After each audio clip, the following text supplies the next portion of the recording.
કુળનો દીવો જ્યાં સુધી રાજી નહીં થાય ત્યાં સુધી દુનિયાની કોઈ માતા તમારું ભલું નહીં કરી શકાતો વિશ્વાસ રાખજો.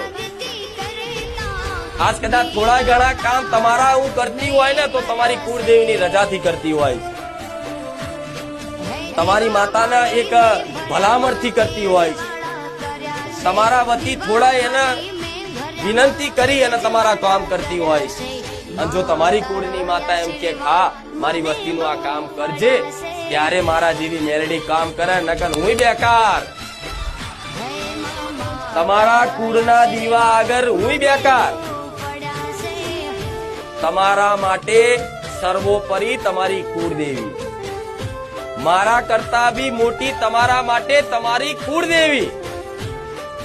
એનાથી જગતમાં કોઈ મોટું નથી.